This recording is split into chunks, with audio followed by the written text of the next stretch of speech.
ठरलं तर मग मालिकेच्या येणाऱ्या भागामध्ये एक जबरदस्त ट्विस्ट आपण आता पाहणार आहोत। तर आता साक्षीसमोर चैतन्याचे सगळी भांडीफोड होणार असते, कारण अचानकपणे आता साक्षी आणि पंकज या दोघांची भेट होणार असते व आता तिथे साक्षीसमोर खूप मोठ्या सत्याचा उलगडा होतो की इतके दिवस चैतन्य पंकजच्या नावाने साक्षीला उल्लू बनवत होता, तिला वेड्यात काढत होता। तर त्याच वेळेस चिडलेली साक्षी आता अखेर चैतन्याला जाब विचारणार असते। साक्षीसमोर चैतन्याचं आता सगळं सत्य बाहेर पडणार असतं व चैतन्य आपल्याला खोटं बोलून फसवत होता ही गोष्ट साक्षीच्या अचूक लक्षात येणार असते।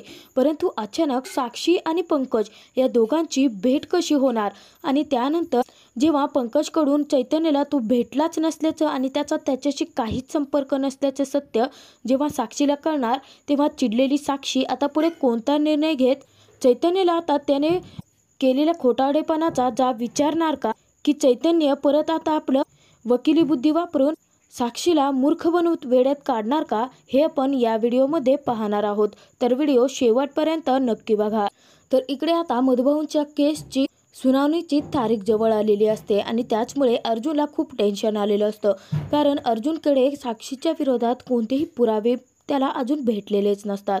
तर लगेचच अर्जुन चैतन्यावर फोन करतो। जेव्हा चैतन्याला अर्जुनचा फोन येतो तेव्हा साक्षी म्हणते की चैतन्य, अरे तुझं लक्ष कुठे आहे? पंकज किती वेळ झाला तुला फोन करतोय, लक्षात येत नाही का? तर चैतन्याने आता अर्जुनचा नंबर पंकजच्या नावाने सेव्ह केलेला असतो आणि अर्जुनने दुसरं सिम कार्ड वापरून चैतन्याला फोन केलेला असतो, कारण साक्षीने जर दोघांनाही एकत्र बोलताना पकडलं तर साक्षीला त्यांच्यावरती संशय येऊ शकतो। तर अर्जुन इकडे आता चैतन्याला सांगतो की चैतन्य, तू आत्ता सध्या काय करतोयस? तेव्हा चैतन्य सांगतो की बोल ना पंकज, अरे साक्षीसोबत गप्पा मारत बसलोय, असं खोटं सांगतो। मुद्दाम चैतन्य आता पंकजच्या नावाने साक्षीसोबत असल्यामुळे अर्जुनशी बोलत असतो। तेव्हा अर्जुन चैतन्याला म्हणतो की चैतन्य यार, मी खूप टेन्शनमध्ये आहे, कारण मधुभाऊंच्या केसची तारीख जवळ आली आहे आणि त्यातून माझ्याकडे साक्षीच्या विरोधात एकही पुरावा नाही आहे। तेव्हा आपण एका मुद्द्यावरती डिस्कस करायचं आहे, तेव्हा तू माझ्याकडे येशील का? तर आता चैतन्य हसतो आणि म्हणतो की पंकज, अरे हो हो, मी नक्की येईन, आपण भेटूयात ना। तेव्हा आता चैतन्य फोन ठेवून देतो। तर चैतन्य मुद्दाम आता साक्षीला वेगळा संशय येऊ नये म्हणून मुद्दाम साक्षीला म्हणतो की साक्षी, अगं ना, मला पंकजचा फोन आला होता आणि त्याला ना मला एका मीटिंगमध्ये भेटायचं आहे। अगं म्हणजे पंकजना वेगळी प्रॉपर्टी खरेदी केली आहे आणि त्याच्याच रिलेटेड त्याला माझ्याशी काहीतरी बोलायचं आहे, कसली तरी कागदपत्र तयार करायचे आहेत, तेव्हा मी जाणार आहे, तू येतेस का?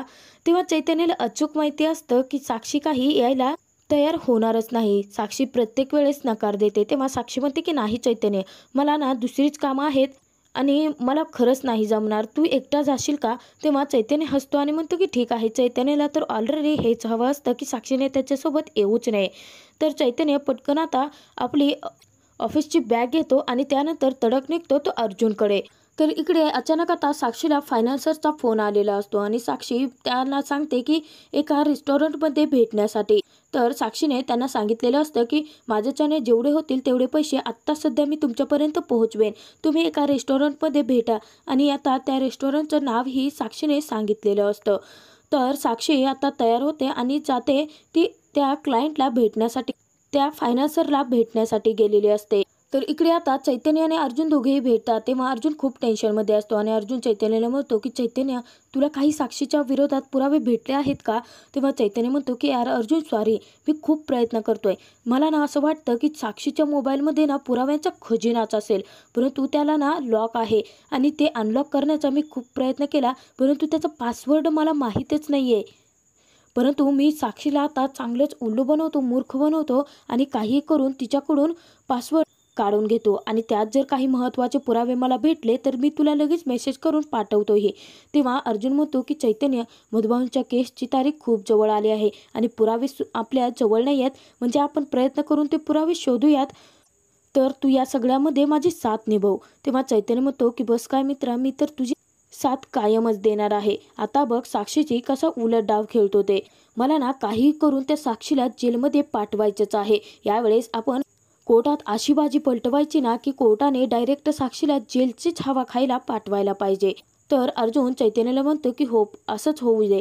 तर इकडे आता साक्षी त्या फायनान्सरला भेटायला आलेली असते, तेव्हा साक्षीने आता तिच्याच्याने होईल तेवढे पैसे त्या फायनान्सरला दिलेले असतात आणि साक्षी आता निघणार. इतक्यातच तिथे साक्षीला पंकज आणि पूजा दोघेही दिसतात. तेव्हा पंकजला पाहून साक्षी विचार करते की चैतन्यने तर सांगितलं होतं तो पंकजला भेटायला चालू आहे, परंतु पंकज आणि पूजा इथेच आहेत. मग साक्षी विचार करते की हा चैतन्य कुठे गेला आहे. तर साक्षी डायरेक्ट जाते ती पंकज आणि पूजाकडे. तर पंकज जेव्हा साक्षीला पाहतो तेव्हा दोघेही आता साक्षीला ओळखतात. तर साक्षी म्हणते की पंकज, तुला भेटायला चैतन्य आला होता, तुला भेटला नाही आहे का, कुठे गेला आहे तो.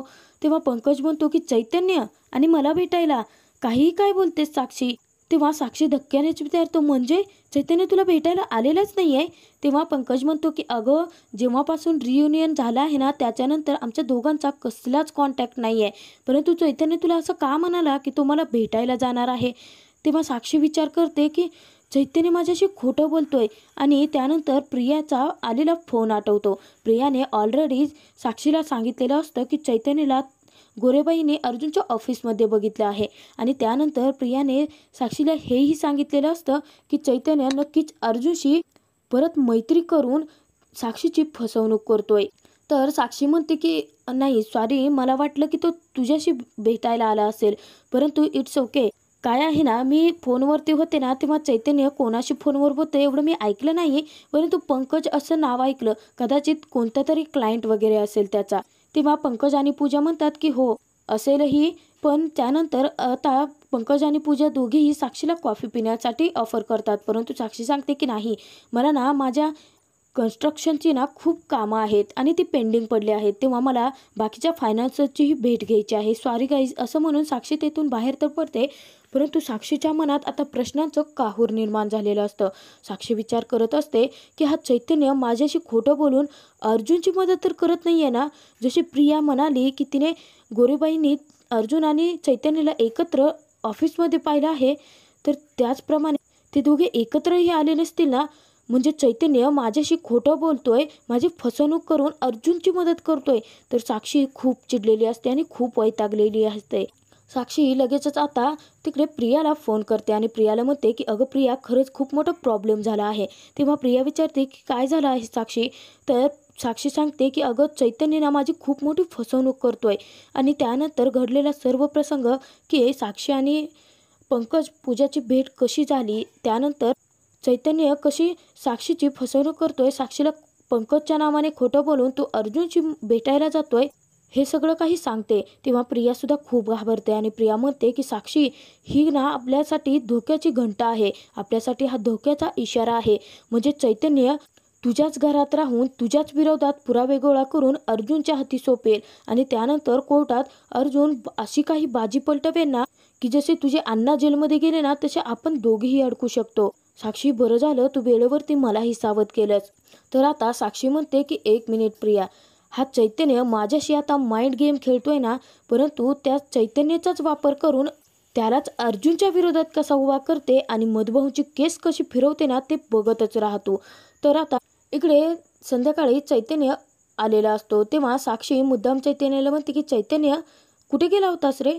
तेव्हा चैतन्य म्हणतो की अगं साक्षी, सकाळी सांगून तर गेलो होतो ना की पंकज आणि पूजाला भेटायला चाललो आहे, त्यांच्या एका जागेच्या कागदपत्रांचं काम आहे, तू असं का विचारतेस. तेव्हा साक्षी म्हणते की नाही अरे, म्हणजे काय झालं, मला एका फायनान्सरचा फोन आला होता आणि त्याचे पैसे देण्यासाठी मी एका रेस्टॉरंटमध्ये गेले होते आणि तिथेच मला पंकज आणि पूजा दोघेही दिसले होते. तेव्हा चैतन्य घाबरतो आणि म्हणतो की वाट लागली, आता या साक्षीला जर सत्य समजलं असेल तर ही काही मला सोडणार नाही. तेव्हा चैतन्य म्हणतो की हो का, म्हणजे तू बघितलंस का त्यांना. तेव्हा साक्षी म्हणते की हो अरे, पण तू तिथे नव्हता. तर चैतन्य मुद्दाम खोदून विचारतो की साक्षी, मला एक सांग, तू त्यांना भेटली होतीस का, काही तुमच्यात बोलणं वगैरे झालं का. तेव्हा साक्षी आता विचार करते आणि म्हणते की चैतन्य, तू जितका समजतं ना तितकी मूर्खही नाही आहे मी. आतापर्यंत तू माझी फसवणूक करून त्या अर्जुनची साथ देत राहिलास ना, परंतु आता तुझाच वापर करून त्याच्याच विरोधात कशी ही केस फिरवते ना ते तू बघतच राहा. तेव्हा साक्षी हसतच म्हणते नाही अरे, म्हणजे ना मला ना सतत कॉल्स येत होते, कन्स्ट्रक्शनची कामंही होती, त्यामुळे मी तिथून निघून आले, परंतु मला तू तिथे दिसला नाही आहेस ना म्हणून विचारलं. तेव्हा आता चैतन्य सुटकेचा श्वास सोडतो, कारण चैतन्याला सत्य तर माहीतच नसतं. तर चैतन्य लगेचच तिथे म्हणतो की अगं साक्षी, मी वॉशरूमला गेलो होतो आणि मला वाटतं की इतक्यातच तू तिथे आले असणार आहे. तेव्हा साक्षी हसतच म्हणते, हो अरे असं झालं असेल कदाचित, परंतु मला ना खरंच मनापासून पूजा आणि पंकजला भेटायचं होतं अरे. म्हणजे विचारायचं होतं की त्यांच्यात वाद का झाले. उगाचच असं भांडून काही उपयोग नाहीये ना. आपण आपल्यातच गैरसमज नाही होऊ द्यायला पाहिजे. तेव्हा चैतन्य म्हणतो की साक्षी सो स्वीट ऑफ यू. तू ना खरंच खूप छान छान अशी नाती सांभाळते. तर चैतन्य मनात विचार करतो की बरं झालं या साक्षीने पंकज आणि पूजाची भेट घेतली नाही, नाहीतर माझी कायमची वाट लागली असती. आणि या साक्षीला जर सत्य समजलं असतं ना, तर अर्जुन माझ्यावरती खूप चिडलाही असता. परंतु काही करून लवकरात लवकर या साक्षीचा मोबाईल काही करून मला अनलॉक करावा लागेल आणि त्यात काही पुरावे मिळत आहेत का ते बघून अर्जुनपर्यंत पोहोचवावे लागतील. तर आता साक्षीला चैतन्य अर्जुनच्या मैत्रीचं सत्य समजलेलं आहे. तर आता साक्षी कोणता डाव खेळून चैतन्याने अर्जुनला काही दगाबाजी करणार का आणि मधुभाऊंच्या केसमध्ये काय फेरफार करणार का, हे तर आपल्याला येणाऱ्या भागातच पाहायला मिळणार आहे.